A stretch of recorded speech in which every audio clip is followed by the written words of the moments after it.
Hello and welcome to this week's edition of On Report, where we're literally at sixes and sevens as we discuss the art of the halfback. And I'm delighted to be joined by three great guests as always: Luke Robinson, Danny McGuire and Luke Gale. Hello. I'm going to start off by asking the last question first, just to give you 20 minutes of thinking time.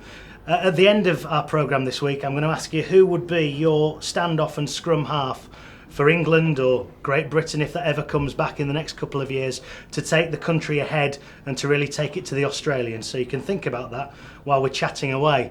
Firstly, Luke, I'd like to start with you, and I think I know the answer to this question, because even though you're a Yorkshireman, you've got Lancashire leanings. Who was your hero when you were growing up, and what kind of player did you want to emulate? Yeah, obviously when I was growing up, obviously my Yorkshire lad, Halifax, born and bred, and I used to go up there, but the sort of team of sort of my era really was Wigan. They were the team. They were pretty much full of stars. They were the whole Great Britain team seemed to be the Wigan team at the time, and the halfbacks that really stood out. Obviously, probably Andy Gregory was just a little bit before my time.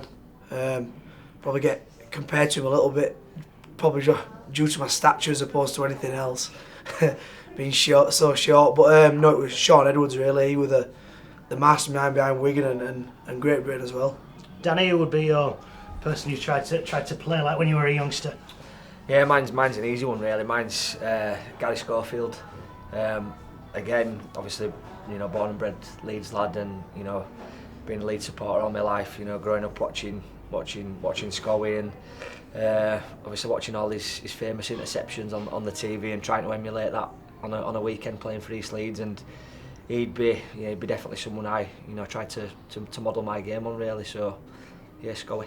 And Luke, you're a loiner as well, aren't you? Is it Gary Schofield for you? Yeah, I used to enjoy watching Gary, obviously, being a Leeds lad. And as I was getting older, I think Andrew Johns were mine, just as I got that bit older and started watching a bit more Australian games. Andrew Johns definitely just tried basing the game on him, and he was an immense talent. We're sort of bracketing it together, the 6 and 7 jersey, by having you all on. How different are those positions nowadays? Has the science of the sport changed dramatically since you've been playing? Because to me it seems a lot of the positions on the rugby league pitch are now interchangeable, Luke. Yeah, I'd probably say so. I think obviously the way that the game's played at the moment, they sit with a 7 on one side and a 6 on the other, and they can, like you said, they can be interchangeable really. The roles are quite similar. I think in the past the sort of scrum half would be more the controller, should we say, and the 6 would be a little bit more of a sort of a flamboyant player who would be on the end of things, whereas in today's game really they've got to be able to do both. They've got to be able to finish like Danny, but also create tries as well. So yeah, I'd probably say they're very similar at this current time. How big a part of your game now is defence, Danny? Because I think sometimes that was overlooked maybe 10, 15 years ago, but now you're a marked man, aren't you? The 6 and 7, the teams you're playing against are bringing a lot of traffic towards you. Your defence needs to be up to scratch, doesn't it? Yeah, it does, and like I say, you get targeted. You get sort of, we call it spot sets in the game, where teams will run 2 or 3 players at the halfbacks. Probably just to tire the most creative players really. So it's massive. It's probably as important as your offence. If you're missing tackles and falling off tackles, you're not helping the team, and then that's going to have an effect on your offence when you've got the ball as well. So you've got to be strong in defence. All three of you have represented your country at various levels. We're going to talk about how strong the 6 and 7 position is for England, but you've also, all three of you, got very different stories. Luke, if we start with you, you obviously came through and were a youngster around Leeds. It's maybe due to the man sat next to you that you had to drop down and go to Doncaster to take your chance, but you really took it, and you've come back into Super League through the Broncos and now with the Bulls, really, really strong. Do we do that enough? Do we let players go down and play for championship sides and develop and then bring them back up, or not? Maybe not, no. I mean, obviously being a young kid at Leeds, we had, like I said, Danny and Rob, and it was always going to be hard getting a game, and Craig Harrison come in and offered me to Doncaster, and I really enjoyed that role at Doncaster. And it's just a different game, a bit more physical than playing under 19s, which it was back then under 21, so it was a bit more physical, and I took my chance there, and obviously got a bit of Super League games at London Broncos. Really enjoyed it. Do you think we don't look maybe enough into the Championship and Championship 1? Because there are shall we say, a select band of coaches who will always rather look in the reserve grades in Australia and bring over unproven talent. And it works sometimes. Rangi Chase, Michael Dobson, and it doesn't work in others. I'm not going to list a long list of players who come over and have failed, but should we look more into the lower divisions? Definitely. I mean, it just shows you with Liam Finn. He's been standout performer in that championship for the last 2-3 years, and he's come in with Cass and done a great job. So yeah, it would pay to look at that championship. Yeah. Danny, Luke's already mentioned you've obviously been at Leeds a first teamer since 2001, breaking a lot of records at the moment. Is that so special to you, the fact that it's your hometown club and you've been able to wear the jersey 250 plus times and do what you've done for the Leeds Rhinos? Yeah, I think so. I think, you know, I'm a proud Leeds lad as well, proud Yorkshire lad, and you know, to be able to represent Leeds for a number of years now and play so many games. And I think the other thing is, you know, play with great players and, you know, involved in some good teams as well. And you know, the club's a real good club as well. It looks after all its players, and I've been pretty fortunate to be placed, like I said, be part of a great team in a successful era. So really enjoyed every second, and you know, I've been part of that. So hopefully there's a few more good times ahead as well. Did you ever fancy going elsewhere? Could you have ever seen yourself strolling down Coogee Bay High Street, playing for one of the Sydney teams or something like that? I had a couple of opportunities, but you know, I never really saw it through. And my manager Craig, he's a good pal, and he saw a few opportunities for me out there. But again, I'm a bit of a homeboy and bit of a family man really, and it was just never the right time. And you know, I don't regret anything, because obviously, like I said before, we've had plenty of success at Leeds, and you know, if I'd have left a few years back, I wouldn't have been part of that. So no regrets there. But you know, Australia's a great competition, and obviously we've seen now, you know, the English lads go over there and do really well, and you know, I'm sure there's going to be only, you know, more players, you know, venturing out there in the future as well. We'll come on to your Jeff Tooley comparisons in a moment, but it would be rude to call you a nomad, because you're not. But you've been at Wigan, Castleford, Salford, now Huddersfield. You've had success at all of those clubs. What has that done to your game? How has that helped you, being at some of the biggest clubs in the competition and playing with some of the best players? Yeah, I think it's a similar situation I was speaking to Luke about. I think in our country especially, I think they're looking for the quick fix. A lot of big clubs are looking for instant success, and sometimes you need to give halfbacks a little bit of time to develop and learn how to manage games really. And I think that quick fix really, that if you look around the league, there's a lot of halfbacks really, apart from probably Rob and Danny. You know, there's a lot of halfbacks that have gone to other clubs, Matty Smith at Wigan, and had to sort of do their apprenticeship really before getting another opportunity at a big club. But for me personally, you know, it's made me not only the player I am, but the person I'm going through. You know, going to different clubs, and it's took me to Huddersfield, where I'm very happy at the moment, and you know, I've had some decent times, and hopefully we're on the crest of something good at Huddersfield. So yeah, I want to change it for the world. Would you? I asked Danny the question, but would you have ever fancied a stint down in the NRL? I know when you toured with England, you were the standout player on that particular tour, and there was maybe one or two whispers that there would be an opportunity for you to go down under. Yeah, like I suppose there are a few people, sort of more speculation than anything else, and talking about just signed a 5-year deal, so at Huddersfield, so there's no chance of that. But yeah, I think for once now the NRL are realising that there is talent over here, and you know, we have got good players over here. And I think now that, you know, the Burgess brothers and James Graham and all them are showcasing what we can do, I think more people will go over. From my own perspective, I've got another this year and next year at Huddersfield, so I think it might have just passed me by. I don't want to turn this into a measuring contest between Super League and the NRL, but why is there a perception that they seem to be able, especially in Queensland at the moment, to churn out 6s and 7s, maybe 8, 9, 10 of them, who could all play in State of Origin and for the country as well? Why is there such a production line, Danny, do you think? I don't know, that's a good question. Obviously, you know, they got Thurston, Cronk, you know, probably two of the best 7s in the world. Good question. I can't probably give you I personally think that now that our junior game's gone at summer, I think it's going to help us. Right. You know, I think during my time as when I ran, which probably these as well, it used to be, especially when you're up at Batley or whatever down that hill, it used to be give it to the biggest kid. And it did, you know, that's how the game was played. And I think now that we've gone to summer game, and now there's going to be a little bit more, you know, just free flowing rugby really in better weather. Hopefully, it might develop young lads' skills. Because they have some great playmakers, don't they, Luke? But we're always told that the NRL is more structured, more defence orientated, and yet, as Danny says, you've got Thurston and Cronk tearing it up, and Queensland have dominated ever since really the Fittler-Johns regime for New South Wales. But all these players, world class and operating in what's perceived to be a much more defensive competition. Yeah, I'm not sure whether. I think the touch and pass, they play a lot of touch rugby out there. Maybe that's got something to do with the way they churn these halfbacks out, the skill set and stuff like that. It's something we don't really see over here. I think it's coming in a bit more. But they play that touch tournament and stuff like that, and that maybe could have something to do with the way the 6 and 7s come out and the skill set, the skill factor. Do you watch these players? Obviously, you're at the top of your game, you three. Do you watch these players, and sometimes as they develop, as we see these freakish things that you can do and they can do, what sort of would you like to nick when you're looking at what other people have in their game? I'll ask this question to all of you. Start with you, Luke, and then work down. What sort of facet of someone else's game would you like to pinch and add to yours? I'd probably like Cooper Cronks or someone like his kicking game more than anything else. He seems to be able to put it on a sixpence. He seems to be able to put the ball wherever he wants, at any time, wherever he's on the field. He seems to be able to just sort of get himself in good position to put good kicks in as well. So that's probably what I'd like to kick.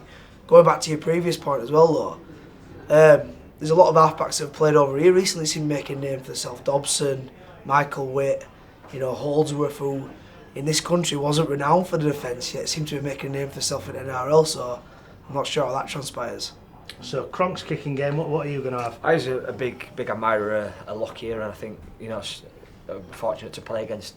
Well, unfortunate at times to play against him. And just the time that he seemed to have when he got the ball. I think sometimes in our game, the players seemed rushed and always wanting to get the pass away too quick. And I don't know, he just seemed like he had plenty. When you see a really good central midfielder who's got the ball glued to his feet, Lockyer seemed that always pick the right pass, always pick the right kick, and just a player that obviously. Just confident in his ability, and you could see that every time he played. A bit like Danny with that timing, like watching John's always had timing, but I've always liked pace as well. Like Danny's had that pace, and I wouldn't have minded a bit of pace. Yeah, definitely. I don't think there's no substitute for it. Whenever you see that gap, you can go. Luke's got it as well. Luke's explosive pace. So yeah, definitely. I think I won't mind a bit of that. Give us a bit of an insight here. This is something that I certainly don't know. I don't know whether other people will do. When I look at a rugby union team's coaching list, there's backs coaches, forward coaches, line-out coaches, scrum coaches, kicking coaches, clapping coaches, you name it, they've got them. You, especially you two with former prop forwards as your head coaches, do you have people who work with you specifically on your skills at the club, or are you left a little bit to sort of do it yourself and work alongside Danny Brough at Huddersfield or Kevin Sinfield, Rob Burrow at Leeds? How do you do it? They kind of overlook the lot really. There's Baloo and Kieran Purtell, and obviously when you're watching the game you just see the head coach, you don't realise the assistants he has at the side of him.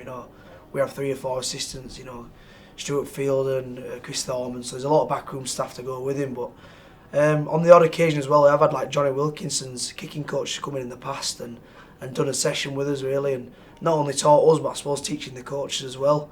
So they do bring people in, but yeah, they does seem, probably because of the money involved in rugby union, there just seems to be a lot more specialised coaches. How does it work at Leeds, Danny?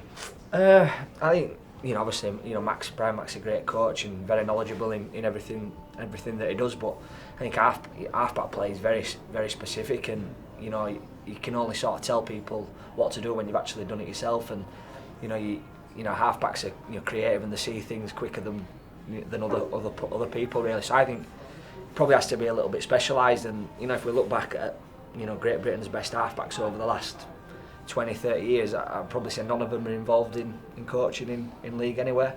I can't think of any off the top of my head. Sean Edwards would be, but in rugby union, nobody in rugby league. So going back to your previous question about why aren't we producing many halfbacks, it potentially might be they're probably not getting coached well enough, or coached by people that have been there and done it and bought the t-shirt type of thing. So maybe that's something. It's something I'm definitely interested in when I finish is specialised coaching, really halfback and mentoring sort of young halfbacks have already started doing that a little bit at Leeds. You're nodding away there, Luke. Do you agree with what Danny's Yeah, saying? I agree. I think Rugby League misses a trick in that aspect. I think we don't do it enough. Like he said, that you can't name every one coach, one halfback coach within the last 25 years that's in his game, and I think we do miss a trick in that aspect. Yeah, I mean, Johns comes over and does a bit of work with Warrington now and again, and I know he works a lot with the halfbacks over in Australia, and we don't really have that over here. And that's probably, as your earlier question, that's maybe one point why they're producing halfbacks year in year out and we probably aren't. Is there a real differential in the quality between halfbacks, English halfbacks and Australian halfbacks? It's been a topic that's been tossed around. I think possibly if England had made the World Cup final and won the World Cup, we wouldn't be discussing any of it, but we seem to go through phases. When I first started covering the game in 2006, behind a couple of the internationals, Keith Senior and Martin Gleeson, we apparently didn't have any centres. That's now moved on almost to focus on halfbacks. Is that unfair, Luke? Yeah, I think so. I think you go through phases, though. You know, there seems to be a need for wingers at certain periods, then a need for centres, as you spoke about. But yeah, I think it helps that Australia they've been a very dominant side. Not only are they, they've been in a winning side, and obviously that's down at the arse, but they've also had very good players that go along with them that have made their job a little bit easier. I think Australia as well on the international scene have got a little bit of an head start just from the pure fact that they play at the Origin series, in which Cameron Smith, Cooper Cronk, Thurston, Billy Slater all play together during that season, and they take it into the international. So rather than us English lads getting to know each other and getting to know how we play and what we expect from each other, they've already got that sort of bond and that bit of fluidity really with each other. So yeah, I think that obviously is a bonus for them. We could probably do another 25 minutes on Yorkshire versus Lancashire or something like that, but it was a point I was going to ask you, Danny. You've both played for England, Great Britain as well yourself. I mean, the fixtures are dictated. You're only going to play together 3-4 times a year. It's not enough, is it? No, it's not. And Luke talking about the combinations that Australia are able to produce. They play together for Queensland. Most of them play for Melbourne. The real core of players. And I found when I played that if you had one half decent game on, not up to scratch game, then you were on the sideline. And there were no sort of what's the word? A bit of loyalty there, and see a series through with some halfbacks and try and develop them for 3 years. Looking long term, it were almost a short term thing. But Steve Mack sort of changed that a little bit, and obviously there were a call for he played Rangi and Kev for nearly 2 full series, and showed a little bit of faith in them, which I didn't mind. Give them a chance to gel and understand each other's game a little bit. And during my time in that setup, the halfbacks must have changed God knows how many times, and that's something that Australia hadn't done for the last 10 years. They've kept the same 6, 7 and 9, and that's probably a reason why they've been so successful. You did it twice there, referenced your international career in the past tense. Do you think you're done at that level, or could you see yourself pulling on the shirt again? No, I think I've done my bit there. I enjoyed what I was, when I played. I don't know how many caps I've got, but I enjoyed it while it was there, and probably never did as well as I would have liked, but there's some younger boys coming on the scene now that probably deserve a shot. But I'll just keep playing, seeing how I do for Leeds. But there's some young whippersnappers coming up now that probably deserve an opportunity. Similar question for you, Luke. Really, I think put me right, but you were one of the players of the series in Australia, and then I'm not sure you featured very much again. No, I don't think I did really. I played in the Exiles game at Henley. Thought I did all right, but then like I said, I kind of understand the way Steve did things. Really, he decided to have a bit of a settled side. Really, he picked his certain players that he wanted to see through to the World Cup, and I just wasn't part of his plans really. So it's just the way it goes sometimes in national rugby. I felt like when I did play, I did myself justice, but yeah, I can't see me featuring again really. And is the Knights, because you've played for them a few times, Luke, the correct pathway through to the first England 13? Do you think? Yeah, definitely. Yeah, I mean, I enjoyed my time there at Knights, and it gives you a bit of an insight to what these lads have gone through, and it gives you, if whenever you get that call up, a bit about the background of England and what it's like to go into camp and stuff like that. So yeah, it's definitely the right pathway. Yeah. Right then, cards on the table. Coach Robinson, McGuire and Gale. Who are your 6 and 7 to take England forward in 2014 and beyond, and give some of that stability that both you and Danny have just been talking about? We got somebody else first. If you want, anybody, do you want to lead the way, Mr. I'd go McGuire? for this man and Liam Sutcliffe, Right. 6 and 7. So Luke Gale and Liam Sutcliffe for you. Yep. Luke, have you worked yours? Can you pick yourself? Yeah, put myself in. No, let me go first. Go on. Do you know what? I'd still think there's a call. I know that it's a shout. I'd still give a call for Bruffy, me. I know he's my teammate and my loyalty's lie with him, but I just think that his kicking game's just something that really trouble the Aussies. The older he's got, the more mature he's got. He's a lot more patient now in the way he plays the game. I think he'd suit. I think He's Scottish though, isn't he? Yeah, but if he brought back Great Britain, I want about Great Britain, didn't he, as well?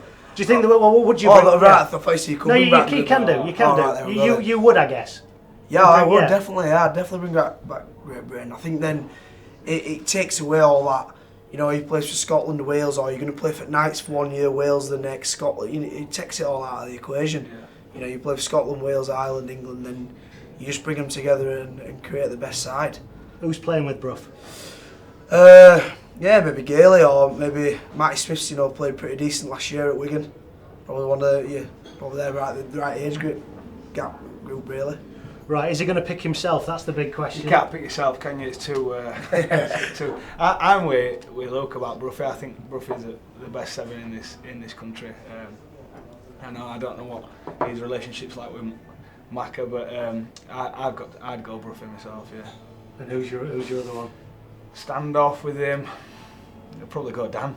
He's I'm not just saying it because he's here at the side of me, but yeah, his form this year has been standout. So yeah, and I think that partnership would work. I don't think Kevin Rangy really worked. I think you need an old school scrum half like that and a standoff. So I think that'd work.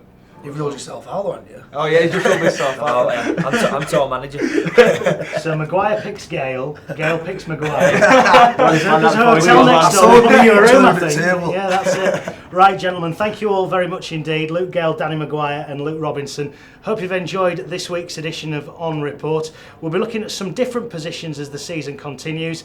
Until the next time, thank you, goodbye and ta-ra.